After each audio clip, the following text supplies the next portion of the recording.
Nazdar, vítaj kopačkovia, vítaj pri ďalšom unboxingovom videu. Dneska budem rozbalovať tarfy s názvom Nike Phantom GT2 Academy TF. Toto je krabica, ktorá ťa vyjde, štartovná cena je 80 €. A samozrejme ty vieš, že keď tam hodíš aj zľavový kód Kopackovo, dostaneš dodatočnú zľavu, takže jedine čo treba je klikať len Team Sports SK, keď si šiek CZ. Všetko potrebné dávam samozrejme dole do popisu. Obsahom tejto krabice sú len samotné tarfy. Takže ja ich hneď aj vyberiem.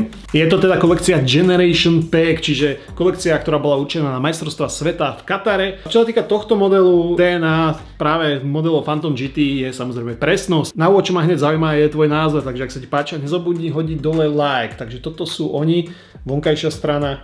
Takto vyzerajú z vnútornej strany. Pohľad z hora, pohľad zo spodu a samozrejme na tej pete nesmie chýbať nápis Phantom GT. Čo sa týka týchto tarfov, tak samozrejme ten materiál je syntetika. Na tom povrchu, ak si všimneš, sú také malé výstupky, ktoré dopomáhajú k tomu, aby ten dotyk na loptu bol čo najlepší.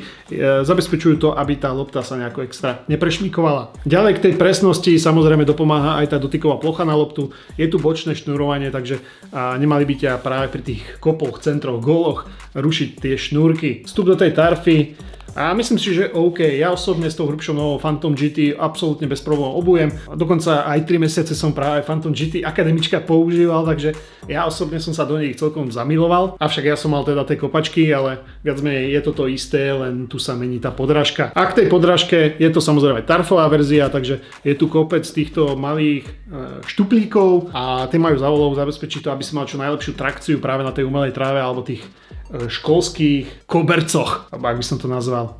Vy viete, čo myslím. Častokrát sa ma pýtate aj na tú vložku a v tomto prípade je odnímateľná, takže ak používaš vlastné, vieš si použiť vlastnú a za mňa, ak tam do pomeru cena výkon, ja si myslím, že tieto tarfy absolútne nesklamú. Takže v rýchlosti sme si prebehli práve tieto Phantomy. Ak máš otázky, kľudne sa pýtaj dole do komentára. Rád sa na tie otázky pozriem, zodpoviem. Pokiaľ si nevieš vybrať správny typ kopačiek, haloviek, tarfov, hoci čo futbalového, píš mi na môj instagramový profil Kopackovo. Za mňa všetko, toto boli tarfy Nike Phantom GT2. Díky za to pozeranie a vidíme sa pri ďalších videách. Čus!